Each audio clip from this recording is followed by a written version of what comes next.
अस्सलाम, आप देख रहे हैं प्रोग्राम खबर। ये है, मैं हूँ शाजिया अकरम। प्रोग्राम में मेरे साथ हैं सईद काजी और समी इब्राहिम। आज हम प्रोग्राम का आगाज़ हमने सोचा कि आवाम के लिए एक अच्छी खबर से करें। अच्छी खबर ये कि ओगरा ने तो उन्हें कुछ रिलीफ देने का इंदिया दिया है।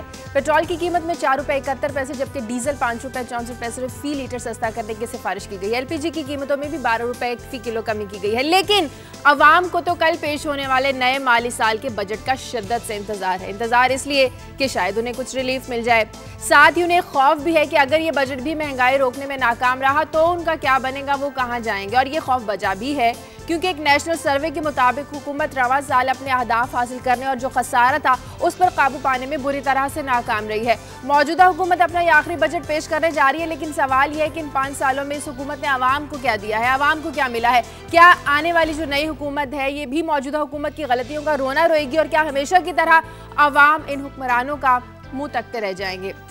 इस पर हम बात करेंगे। साथ ही हम बात करेंगे कि सुप्रीम कोर्ट ने रहमान मलिक की बरतानवी शहरियत छोड़ने से मुतालिक जो उनकी दस्तावेजात उनको मुस्तरद कर दिया है, जबकि रहमान मलिक साहब ये कहते हैं कि वो बरतानवी शहरी नहीं है। अगर दोहरी शहरियत वाला वोट डाल सकता है तो इलेक्शन क्यों नहीं लड़ सकता।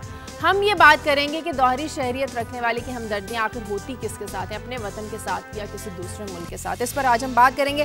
और आज का हमारा सवाल ये, बजट से रिलेटेड आज हमारा सवाल हमारा यह है कि बजट में सरकारी मुलाजमीन की तनख्वाहों में तो इजाफा कर दिया जाएगा, लेकिन जो प्राइवेट मुलाजमीन हैं उनकी तनख्वाहों में इजाफे के लिए किस किस्म की पॉलिसी इख्तियार करनी चाहिए।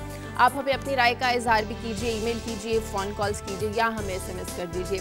इन सारी खबरों पर हम एक ब्रेक के बाद बात करेंगे और जब वापस आएंगे तो आपकी लाइव कॉल्स भी लेंगे और समी साहब और काई सबसे आज की जो ताज़ा फ्रेश खबरें हैं कि आज क्या होने जा रहा है, उनके पास क्या खबरें हैं, वो भी लेंगे एक ब्रेक के बाद।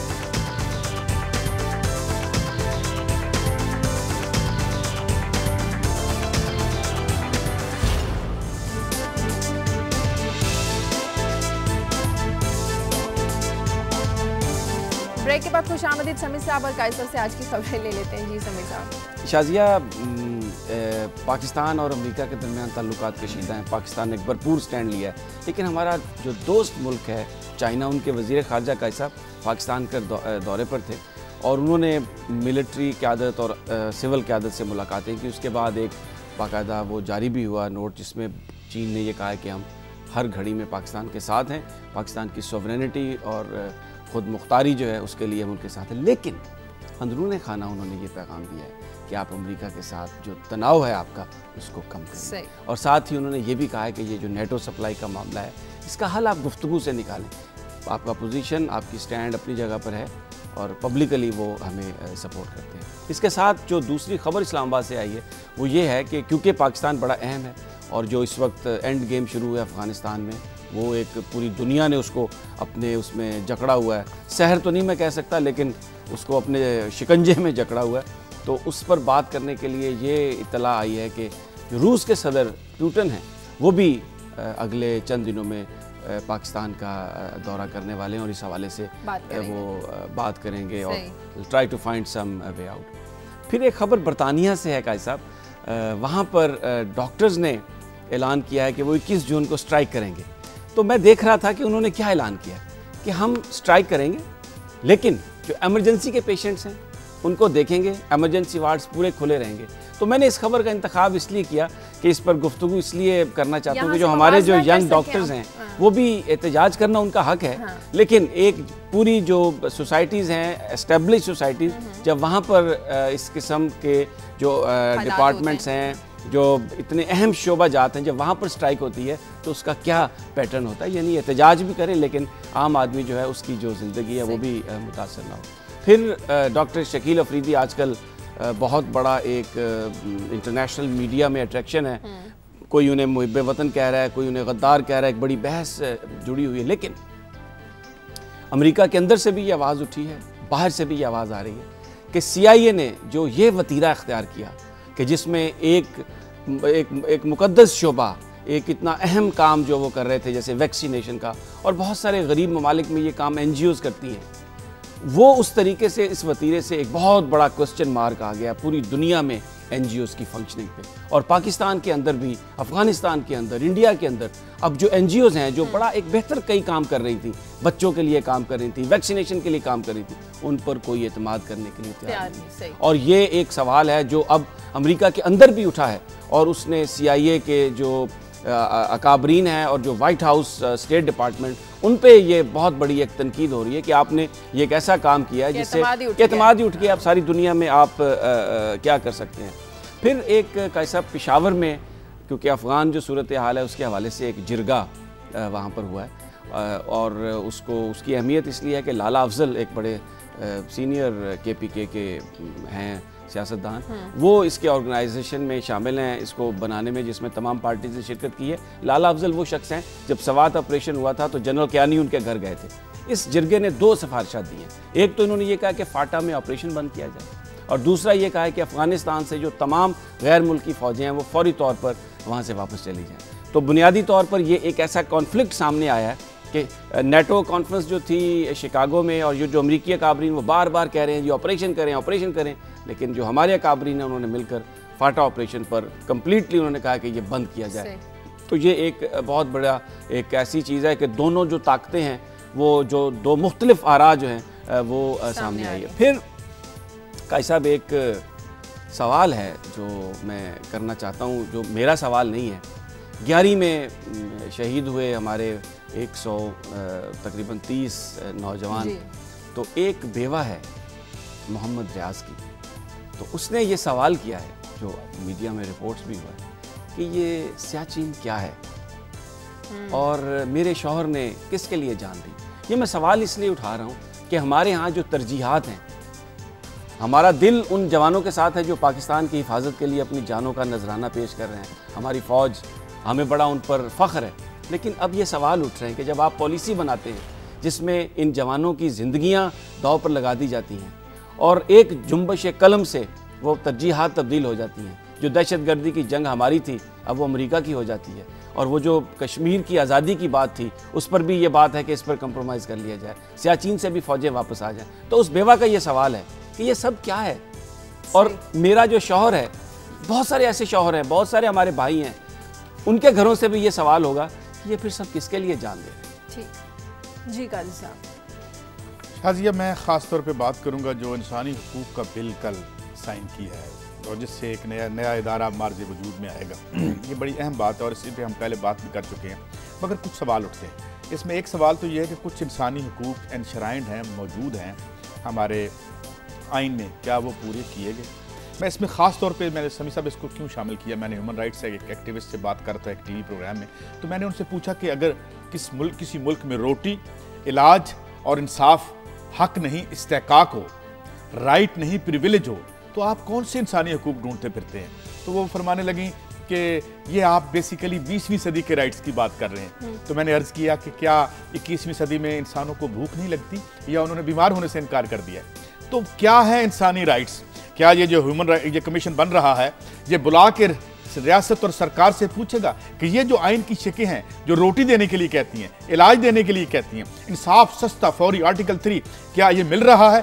80% लोगों का ये राइट डिनाई हो रहा है। यहाँ एक और भी बात कर दो शादिया, यहाँ पे जो एक मैंने NGO देखी इस्लामाबाद में, हमने इस प्रोग्राम में उसका चर्चा भी किया कि उन्होंने कहा कि जो गुर्बत है वो डिनाइल ऑफ ह्यूमन राइट्स है, वो इंसानी हकूक़ की खिलाफ वर्जी, इसमें कोई बात नहीं करता। ये एक टैबू क्यों बन गया है? अगर तो ये कमीशन ये आके पूछेगा कि क्या ये राइट्स हैं या नहीं, रोटी से बड़ा, तो फिर तो ठीक। तो अगर लोगों को नौकरियां शोकरियां मिलेंगी, रौनक मेला जिस तरह पहले भी चल रहा है चलता रहेगा, तो ये इसका मैं खास तौर पे मैंने चर्चा किया। अब और फिर इसके बाद एक सर्वे की मैं बात करूंगा जो कि बहुत वसी 200 कॉन्स्टिट्यूएंसीज में किया गया महंगाई के हवाले से। शाजिया, ये भी बहुत अहम बात है, महंगाई करती क्या है? महंगाई कॉन्स्टेंटली अंतहाई खामोशी से आपकी जो आबादियां हैं उनका स्टैंड ऑफ लिविंग जो है या जो मेयार ज़िंदगी है उसको तेज़ी से नीचे फेंकती है। यहाँ पे फैक्ट्स एंड फिगर्स का कोई निज़ाम इतना मौसर तो नहीं है, मगर एक तखमीने के मुताबिक कहा जा सकता है कि ये जो इन्फ्लेशन है जो पिछले 2 सालों से 25% बताई जा रही है, इसमें 20 से 25 हज़ार अफराद वो जो बेईमाना और सफाकाना एक हमने लाइन खींच रखी है गरीब और अमीर के दरमियान, $1 या $2 अ डे, उससे 25 हज़ार लोगों को ये नीचे फेंक रही है। तो इसकी मौजूदगी में कौन सा अमन होगा, लॉ एंड ऑर्डर कैसा होगा, पुलिस क्या कर लेगी, इस पर क्या किसी की कोई है तवज्जो। ये एक दूसरी खबर। और तीसरी खबर शाजिया मैं बात करूंगा कि 10 ट्रेनर्स जो हैं अब फिर से वापस आ गए हैं, जो हमने निकाले थे अमेरिका से। और वो जो एक पीटर लिवाय हैं जो पेंटागन के एक आला सतही वफद लेके आ रहे हैं। समी साहब ने भी बात की कि चाइना ने भी कह दिया। तो हमारी जो एक बहस समी साहब यहाँ हुई थी कि कहाँ तक और कितना रजिस्ट करेंगे और क्या ये मनवाएंगे ड्रोन की तो बात छोड़ दें, वो ओबामा की कल हमने खबर कर दी। और उस पर मंटर को मैं वैसे खराज तहसीन पेश करता हूँ कि उसने कम अज़ कम एक असूली, और ये न्यूयॉर्क टाइम्स में रिपोर्ट भी हुआ कि उसने एक असूली इख्तलाफ किया कि ये किलिंग, ये जो एक्स्ट्रा जुडिशल किलिंग है इसको बंद करो। तो ये हम ये भी ह्यूमन राइट्स जो वेस्ट वाले हैं देख लें कैसे उनका वो ख्याल रख रहे हैं। और फिर एक और खबर, मुल्तान में एक बच्चा फल से तोड़ रहा था किसी जागीरदार के बाग से, तो उसके मालियों ने मिलकर इतना तशद्दुद किया, बाकी तो बच्चे भागे खेलते हुए शरारतें करते हैं बच्चे, वो बच्चा हलाक हो गया। इसका चर्चा करेंगे, ये है मेरी आज की खबर। ठीक, लेकिन आज सबसे पहले हम अपने प्रोग्राम में जिस खबर का चर्चा करेंगे वो है बजट। बजट का इंतज़ार आपको भी है, हमें भी है, लेकिन एक खौफ भी है। वो क्या है, इसी पर बात करते हैं।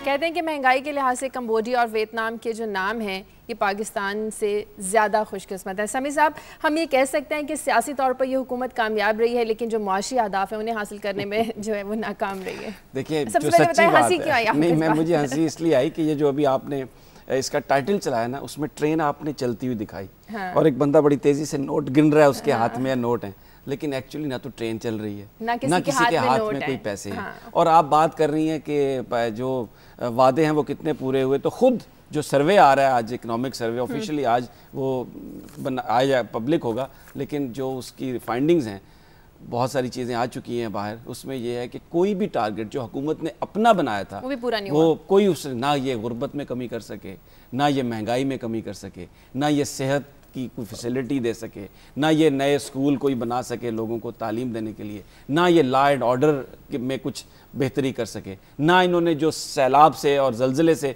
तबाहशुदा लोग बैठे थे अपने चेक्स के मुंतजर थे, ना ये वो उनको दे सके। लोगों के घर उसी तरह तारीकियों में डूबे हुए हैं। 24 घंटे इस गर्मी में 18 घंटे बिजली नहीं होती, बिलबिला रहे हैं लोग, मर रहे हैं। कोई किसी किस्म का वादा पूरा नहीं हुआ और कोई जो इनके टारगेट्स हैं वो पूरे नहीं हुए।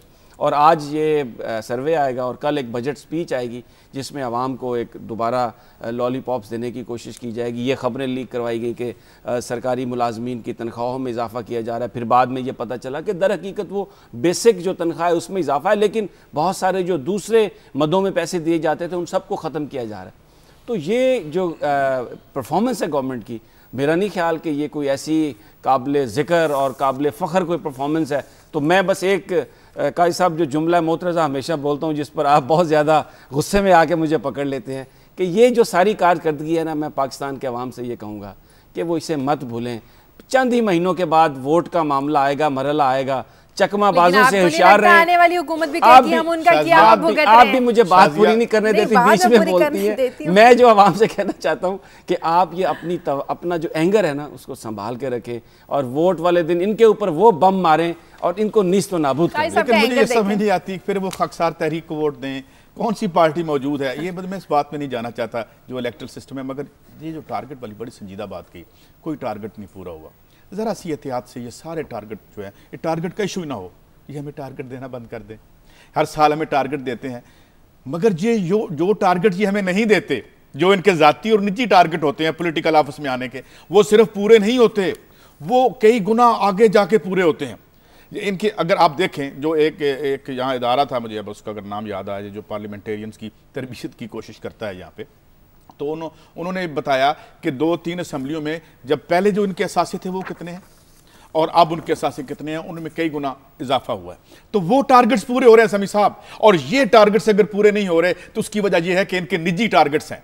और आप ये इलेक्शन की जो बात करते हैं ना, ये सारा ऑफिस में पहुंचने का मकसद जो है अनटोल्ड वेल्थ तक रसाई है, और ये साफ रोज रोशन की तरह है।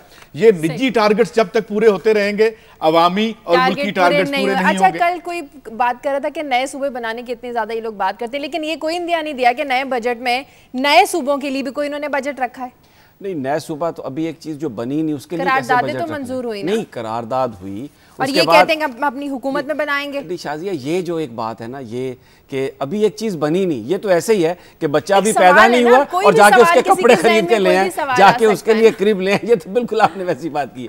नहीं, वो एक पॉलिटिकल विल है। हाँ। और जो एक उसको वो करेंगे, पावर्स को डिसेंट्रलाइज करेंगे और छोटे छोटे एडमिनिस्ट्रेटिव यूनिट बनाएंगे, तो उसका एक फायदा होगा डेफिनेटली। और मैं फिर बिल्कुल निजी भी होगा जो काजी साहब ने नहीं है, नहीं, अच्छा आप बता दें, नहीं है निजी टारगेट, नहीं है निजी टारगेट होगा, लेकिन मैं जो बात करता हूँ ना, जिन लोगों के निजी टारगेट हैं जो बड़े एक्सपोज हो चुके हैं, अब उनको आज मेरे ख्याल में वंस फॉर ऑल इस बहस को समेट ही देते हैं। क्या नहीं, आप इस बहस को न समेटें, आप बजट में बात करें और जो असल मसला है आप भी तवज्जो न हटाएं। ये बजट से रिलेटेड है शाजिया। जी जी, एक पार्टी का जन्म हुआ था 1968-69 में।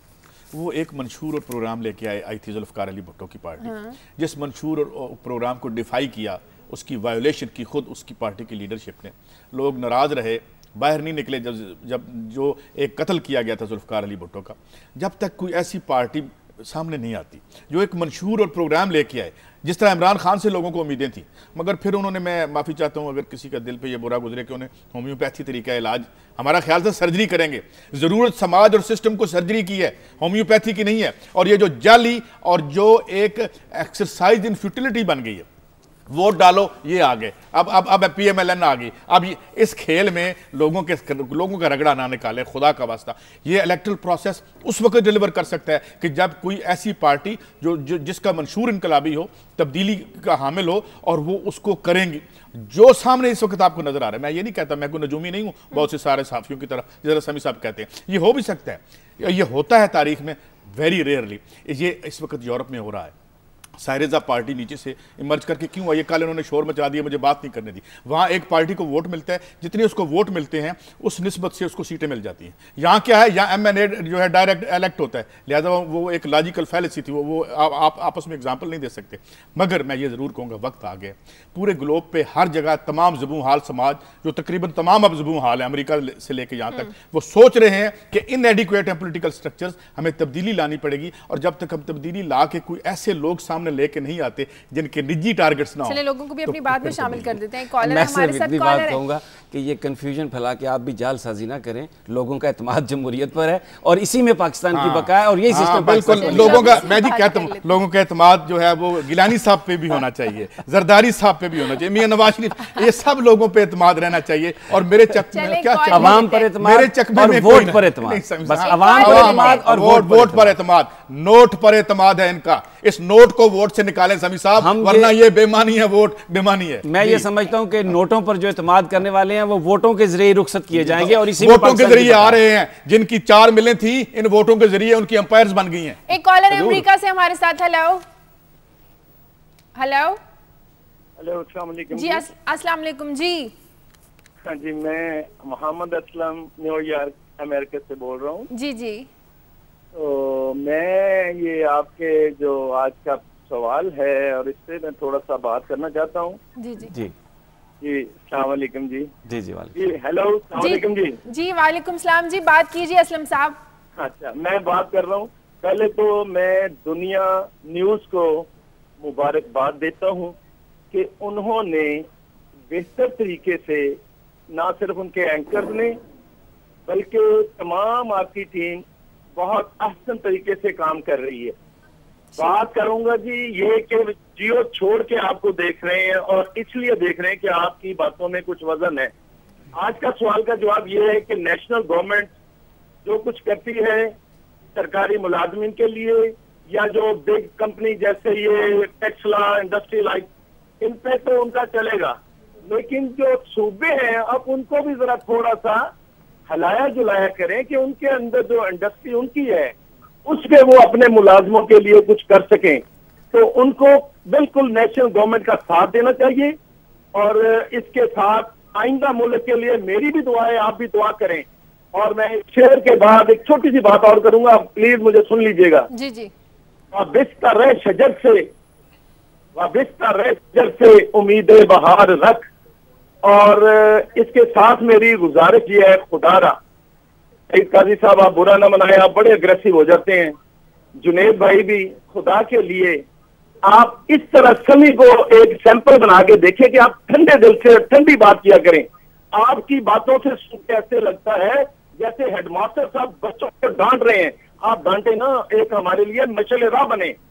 तो मैं आपकी ठीक है, बहुत शुक्रिया, बहुत शुक्रिया, बहुत शुक्रिया आपका। मजीद बात करना चाहते हैं आप हमें ईमेल कर सकते हैं। वक्त हो एक ब्रेक का, ब्रेक के बाद जब वापस आएंगे इस कॉल पर भी बात करेंगे जी, इस पर जरूर कमेंट करेंगे और खास तौर पर बात करेंगे कि रहमान मलिक ने जो कहा है कि दोहरी शहरियत वाला इलेक्शन क्यों नहीं लड़ सकता, आखिर दोहरी शहरियत वाले की हमदर्दियां अपने मुल्क के साथ या किसी दूसरे मुल्क के साथ। एक ब्रेक के बाद बात करेंगे।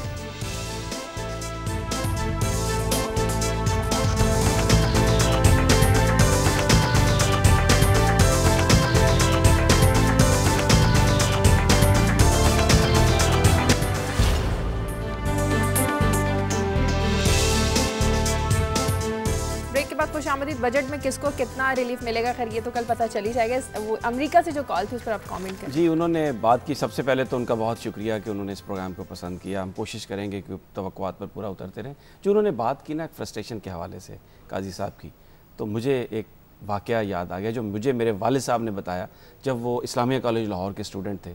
उन दिनों ये खबर छपी कि मसूद खदरपोश एक बहुत सीनियर ब्यूरोक्रेट थे पाकिस्तान के, कि वो नफसियाती जो बीमारियां हैं उनके वार्ड में उनको दाखिल करा दिया गया, वो पागल हो गए हैं।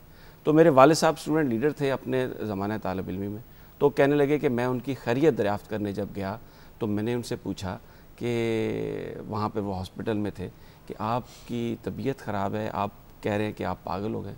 तो मसूद खदरपोश ने जवाब दिया, उन्होंने कहा कि इस पाकिस्तान को बनते मैंने अपनी आंखों से देखा है कि किस तरह लोगों ने अपनी बेटियां कुर्बान की, अपने बच्चे कुर्बान किए, और आज मैं बतौर ब्यूरोक्रेट जब ये देखता हूँ ये क्या हो रहा है, तो उसके बाद मुझे बताओ मैं पागल हूँ या ना हूँ। तो काजी साहब को मैं जानता हूँ, ये बहुत एक अच्छे इंसान है, और इनकी जो ज़िंदगी है, इनकी जो फ्रस्ट्रेशन है, ये हम उन करोड़ों लोगों की बात करते हैं जिनकी कोई आवाज़ नहीं है, जिनके घरों में तारीकियाँ हैं, जिनके घरों में बेरोज़गारी है, जिनके घरों में कुछ भी खुशी की नहीं है। जब उन लोगों का जिक्र करते हैं तो मुझे समझ में आती है इनकी फ्रस्ट्रेशन, और ये बड़े सदके दिल से बात करते हैं। कॉलर को या बहुत सारे दूसरे लोगों को ये बातें नागवार हो सकता है गुजरती हों, वो ये समझते हो कि हम लोग लड़ रहे हैं, पता नहीं क्यों लड़ रहे हैं, लेकिन आप यकीन करें जो इन्फॉर्मेशन हमारे पास आती है, हम इंसान हैं। और काजी साहब को मैं जानता हूँ, इनकी जो फ्रस्ट्रेशन है वो यकीन करें वो सिर्फ वो उन करोड़ों लोगों की आवाज़ है, उनकी फ्रस्ट्रेशन। सही, आगे बढ़ते हैं, बात करते हैं रहमान मलिक साहब की। दोहरी शहरियत का मसला आजकल बहुत ज़्यादा ज़ेर बहस बना हुआ है। दोहरी शहरियत वाला जो एक शहरी है उसकी हमदर्दियाँ आखिर किसके साथ होती हैं, पाकिस्तान के साथ या किसी दूसरे मुल्क के साथ? सेंसिटिव मामला है। मुझे ये भी ना एक बड़ा दोहरी शहरियत और ये दोहरे म्यार है हुकूमत पाकिस्तान के, यानी जो अपने बजट का खसारा पूरा करने के लिए तो जो लोग बाहर से रकूम भेजते हैं, फॉरेन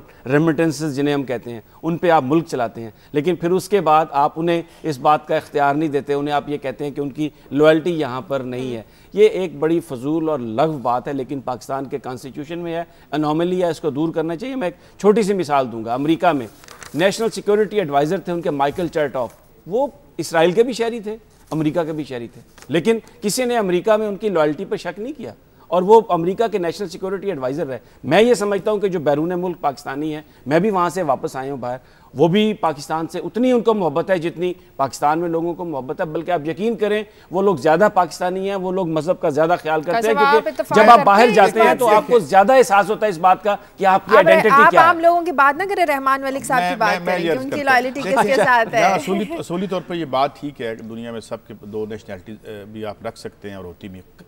प्रॉब्लम क्या है? प्रॉब्लम ये है कि आपकी रूलिंग क्लास अपनी क्रेडिबिलिटी खो चुकी है। अगर रहमान मलिक साहब के पास एक या आधी भी नेशनैलिटी हो तो आपको हर चीज बुरी लगेगी। क्यों?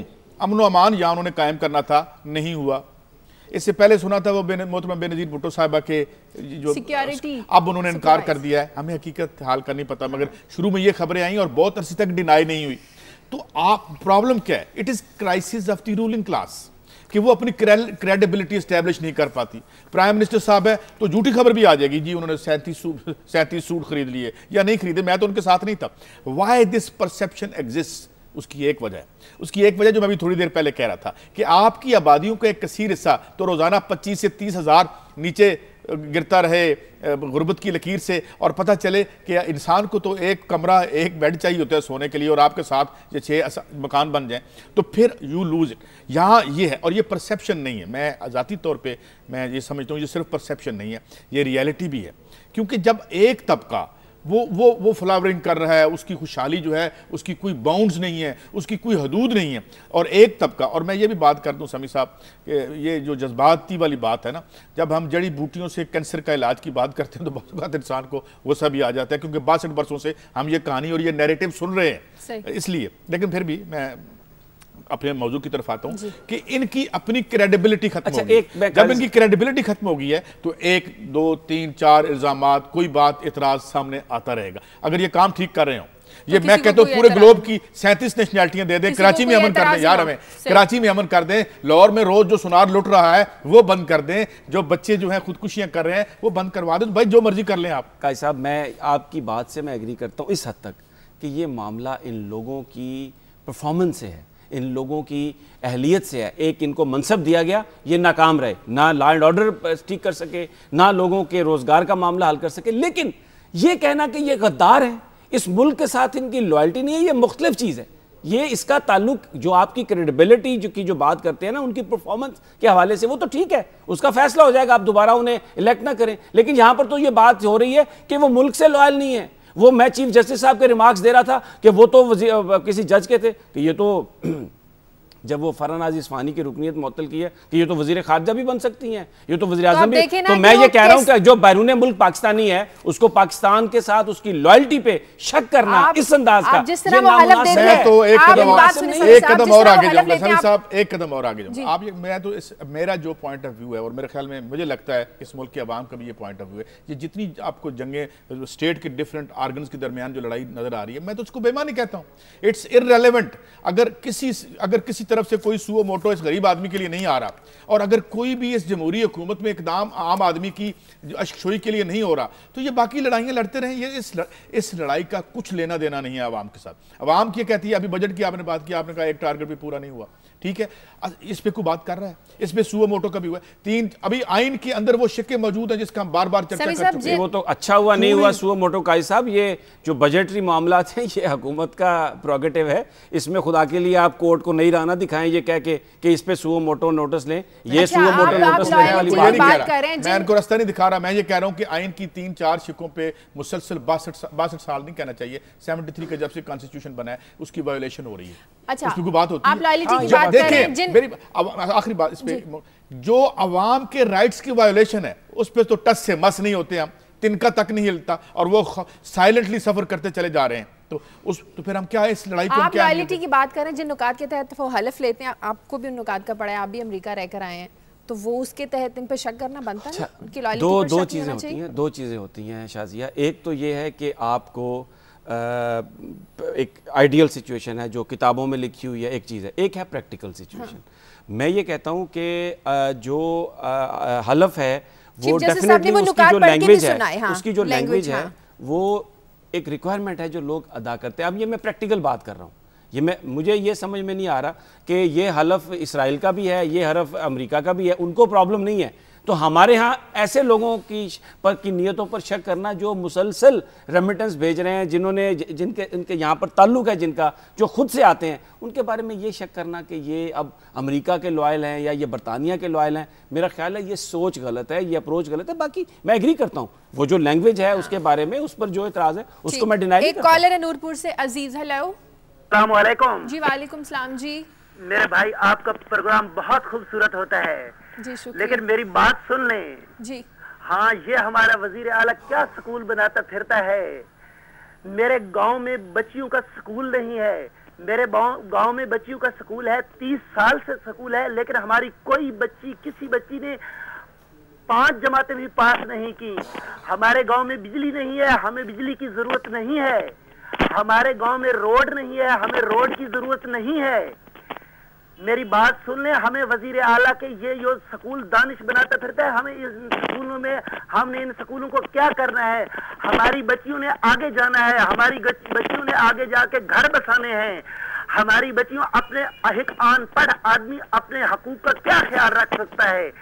हमारी ये बात कोई आम लोगों तक, हमारी ये कोई, बहुत शुक्रिया अजीज, आपने बड़ी अच्छी बात की। वाकई दानिश स्कूलों के जो तामीर है, इन पे सवालिया निशान। मैं देखो, look at the level of desperation, जो लोगों का डेस्पिरेशन का लेवल है, ये जो साहब बात कर रहे थे अभी, आपने आवाज़ सुनी उनकी, उनका जी हमारे पास सड़क नहीं है, हमारे पास स्कूल नहीं है, बिजली नहीं, हमारे पास कुछ नहीं है, तो हम कहाँ से फूलों के हार ले आए एक दूसरे के लिए। जब ये जो तलखी दर आती है हमारे लहजों में शाजी, हमारा दिल करता है ऐसी बात करने को, हम आंसू रोक के बैठ के यहाँ प्रोग्राम कर रहे होते हैं। तो ये क्या है, ये कब तक हम देखते रहे? वो यार है तो हम साफ ही, हमें चेयर पे मुस्कुराहट रख के तो कैमरे को भी फेस करना है। ये जो मैं इस पे एक बात करूंगा, अभी जो ये बात की ना कॉलर ने के स्कूल, और ये बेसिकली ये मामला है कि आपकी तरजीहात ठीक नहीं है, और फिर वहीं पर ये मामला आता है कि जब आप छोटे जो लोग हैं छोटे यूनिट्स बना देंगे, लोगों को एम्पावर कर देंगे, तो वो अपनी तरजीहात के मुताबिक फैसले कर सकेंगे और एक इलाके के फंड्स आप दूसरी जगह नहीं बना सकेंगे। एक छोटा सा रिपोर्ट का जिक्र करूँगा जो ब्रिटिश काउंसिल ने बनाई है मुख्तलिफ इदारों के तामुन से, जिसमें पता क्या कहा गया कि 2030 तक पाकिस्तान की आबादी में 45% इजाफा हो जाएगा, और इस वक्त जो हमारी आबादी है वो 20 करोड़ से बढ़ चुकी है, और तब तक ये हमारी आबादी जो है ना 28 करोड़ हो जाएगी, और उस वक्त 3 करोड़ जो है वो लोग ऐसे होंगे जो बेरोज़गार होंगे। और साथ ही ये कहा गया कि इस वक्त जो बच्चे प्राइमरी तालीम जिनको मिलनी चाहिए या जिनकी एज इतनी है, उनमें से 68 लाख बच्चे ऐसे हैं जिनके लिए कोई दाखिला ही नहीं है, कोई स्कूल ही नहीं है। और ये जो 68 लाख जाते हैं, ये जो जितने बच्चे अभी स्कूल में जा रहे हैं ना, उनके सिर्फ 25% जो है वो अपना सेकेंडरी लेवल तक एजुकेशन कंप्लीट कर सकेंगे, और कायद साहब उनमें से सिर्फ 5% जाएंगे कॉलेज में। ये है पाकिस्तान में तालीम। और फंड्स जो हैं, जो पहले बजट की बात की, क्या फंड्स रखा है, वो मैं चार्ट देख रहा था, हमारे प्रोड्यूसर साहब ने दिखाया कि महंगाई में हम सबसे आगे हैं, बेरोज़गारी में हम सबसे आगे हैं, और जो शरह निमो है हमारी, वो जो दूसरे तमाम ममालिक हैं उनसे हमारी वो पीछे है। हर यानी कर्जे में इजाफा है, सूद में इजाफा है, लेकिन प्रैक्टिकली जो असल चीज़ें जिनसे आवाम को रिलीफ मिलना, उनमें किसी में भी मांग एक मैं बात ऐड कर दूँ। एक तरफ तो दुनिया ने और साइंस ने ना एक्सप्लोजन कर दिया इन्फॉर्मेशन का, और हर आदमी को हर चीज़ की इतला है, नेट पे बैठ जाए, हर मोहल्ले गली में कहीं एक नेट तो लगा है, लोग किराए पे। और दूसरी तरफ जो ज़िंदगी को आप गारों के ज़माने में वापस, ये जो शऊर में और आपके मारूज में बहुत फ़र्क आ गया है, इसकी वजह से डेस्परेशन और बढ़ती है, फ्रस्ट्रेशन और बढ़ती है समी साहब। इसी वजह से जो है यही सारी कहानी हो रही है। मगर खबरें जी बिल्कुल वक्त कम रहेगी, वो पानी की किल्लत पर हमने बात करनी है। हाँ, अब एक और देखिए जो एक इशू है, कायद साहब कल भी थोड़ा सा टच किया था हमने, मुल्तान बात की थी, लेकिन मैं नुमाइंदों से बात कर रहा था, मैंने रहीम यार खां बात की, जंग बात की, सिंध में कुछ लोगों से, तो जो कपास की जो बवाई है उसके लिए पानी नहीं है। अगर आप नुमाइंदों से बात कर सकें। जी, रहीम यार खान से हमारे साथ आसिम है और जंग से हमारे साथ लियाकत है। रहीम यार खान बात करेंगे आसिम से। आसिम, नहरों में पानी कब से बंद है और कितने एकड़ रकबे पर कपास यहाँ पर जो इसकी बवाई हो रही है उसको नुकसान पहुंचने का खदशा है? आसिम, आवाज आ रही है आपको? जंग से लियाकत भी हमारे साथ। हेलो जी लियाकत, आवाज आ रही है आपको? बिल्कुल आ रही है शादिया। लियाकत, बताएंगे कि यहाँ की नहरों में कितने अरसे से पानी बंद है, कितना नुकसान होने का खदशा है? शादिया जिला जंग 4 तहसीलों जंग, शोरकोट, अहमदपुर, सियाल और 18 हजारी पर मुश्तमिल है, जिसका कुल रकबा 8,809 मुरब्बा किलोमीटर है। इंडस्ट्री ना होने के बाद यहाँ रोजगार का सबसे बड़ा जरिया काश्तकारी है, और काश्तकारी के लिए सबसे बड़ी और अहम जरूरत पानी की है। सही। इस बात को मद्देनजर रखते हुए अंग्रेज दौर का बनाया गया पानी की तकसीम का नहरी निजाम एक बेहतरीन निजाम है, जिसके जरिए डैमों और दरियाओं का पानी किसान के। ये बताइए लियाकत, अब क्या सूरत हाल है भाई कि इस वक्त नहरों में पानी है या नहीं? कपास की इस वक्त रंगपुर केनाल 1800 क्यूसेक रोजाना रेगुलर सप्लाई करती थी, जो कम होकर 900 रह गई है। जिला भर में 14 नहरें हैं, जिनमें आधी नहरें बंद हो चुकी हैं। अब जो डैमों में पानी ना होने के बाद पानी जो है 1800 क्यूसेक की बजाय एक नहर से 900 क्यूसेक। बहुत शुक्रिया लियाकत अली आपका। बदीन से दार भट्टी हमारे साथ है। दार भट्टी, बताएगा यहाँ पर नहरों में कब से पानी बंद है और इस वक्त क्या सूरत हाल है? अभी नहरों में पानी आना शुरू हुआ? शाजिया, यहाँ पर जो सूरत हाल है वो बहुत सारी गंभीर है। यहाँ की धान की जो फसल का मौसम तो आ गया है, लेकिन यहाँ के किसानों ने अपनी जमीनें काटने के लिए तैयार भी कर ली है। 70% से ज्यादा जमीनें तैयार हो चुकी हैं, फसलों को अब तक पानी मुयस्सर नहीं। इसकी वजूहत एक ये है कि गैर फितरी विरासत और दूसरा वाराबंदी। जेर सिंध लाड़ जिसके इलाके शाजिया बदीन, ठट्ठा, थरपारका जिले के भी कुछ हर साल पानी की किल्लत का शिकार होते हैं। पानी के हेड के जो जिम्मेदार हैं वो पानी चोरी कर लेते हैं, जिसकी वजह से टेल पर बैठे हुए आबाददारों को पानी मुनासिब मिकदार में नहीं मिलता। बहुत शुक्रिया सरदार भट्टी आपका। रहीम यार खान, चलते हैं आसिम के पास। आसिम, यहाँ क्या सूरत हाल है नहरों में पानी की? कुछ इस तरह से कि नहीं, खान जिला जो है वो पंजाब का आखिरी जिला है और ज़राई हवाले से ये एक बहुत अहम जिला है, क्योंकि यहाँ पर सबसे ज्यादा कमाद की पैदावार भी होती है और चीनी भी यही जिला देता है और बहुत अच्छी कपास जो यहाँ की एक खास फसल है जो वो भी यहाँ पर सबसे ज्यादा पैदा होती है। इस वक्त पानी की जो सूरत यार वो बड़ी गंभीर है, क्योंकि रहीम यार खान को एक वाहिद नहर जो है पांजनत के नाल जो पांजनत हेड पांजनत से निकलती है वो सिराब करती है और 12,000 क्यूसिक पानी रहीम यार खान डिस्ट्रिक्ट के हिस्से में आता है। मगर जो सूरत हाल है, जो कभी जब यहाँ से इस नहर में जो पानी दिया जाता था वो और TB canal, Taunsa barrage canal, link canal से इसमें पानी दिया जाता था, मगर कुछ अर्से से इसको बंद कर दिया गया है। हेड तरीमों से इसको पानी दिया जा रहा है। ठीक, बहुत शुक्रिया शाजिया, मैं इसमें बात ऐड करना चाहता हूँ। ये जो आप एक नहर लेके जाते हैं दूर उफ्तादा गाँव में, एक दूर उफ्तादा गाँव में आप एक सड़क लेके जाते हैं तो वो सड़क नहीं होती, वो आपकी रिट भी होती है, वो मोहब्बत का पैगाम भी होता है एक कौम का अपने उन साथियों के लिए जो बहुत दूर बैठे हुए हैं, जो हमने परसों या कल प्रोग्राम में बात की थी, how to become a nation. तो आप फिजिकल इंफ्रास्ट्रक्चर जो है, सड़कें, नहरें, वो अगर नहीं देते तो आप कौम और माशी वीरानों में समी साहब फिर इंसर्जेंसी और टेररिज्म और जुर्म उगता है, उसमें अमन व आश्ती के फूल नहीं खिलते। हम जो बार बार यहाँ पीट रहे हैं वो ये कि वसाइल हैं, इनको फैलाएं इस खूबसूरत ज़मीन पर। ऐसे खूबसूरत तो मुल्क दुनिया में कोई नहीं है, और जहाँ 4 मौसम है, जहाँ हर किस्म का लैंडस्केप है, सबसे बुलंद पहाड़ है, सहरा है, इसको आप अगर माशी वीराने में तब्दील करते चले जाएंगे तो फिर आपको रेट नहीं देंगे ड्रोन अटैक और मिलिट्री एक्शन। ये इसी पर मेरा शाजिया, मुझे पता है टाइम कम हो रहा है, लेकिन मैं वो जो एक बेवा मोहम्मद रियाज शहीद हैं 11 में जो शहीद हुए, उनकी जो बेवा हैं, उन्होंने सवाल किया है कि ये सियाचिन क्या है और मेरे शौहर ने किसके लिए जान दी। ये मैं चाहूँगा, मैं अपने जो हमारे अस्करी क़यादत है, हमारी जो सिविल क़यादत है, हमारी हमदर्दियाँ और हमारी मोहब्बत और जो हमारा ईमान हमारी पाक फ़ौज पर है, उस पर किसी तरह भी कोई शक नहीं है। और जो कुछ भी वो कर रहे हैं पाकिस्तान को बचाने के लिए, वो बहुत ही ज़्यादा, उसके तारीफ़ में मेरे पास अल्फाज नहीं है। लेकिन ये जो चेंजिंग प्रायोरिटीज़ है, ये जो हज़ारों लोग, लाखों लोग हमारी ज़िंदगियों के लिए सरहदों पर खड़े हैं, जब इनकी ज़िंदगियां हम ख़तरों में डालते हैं अपनी कौमी तरजीहात तय करके, तो उन तरजीहात को तब्दील करने का क्या कोई मैकेनिज़्म है? आखिर ये रियाज की बेवा को सवाल करने की ज़रूरत क्यों पेश आई?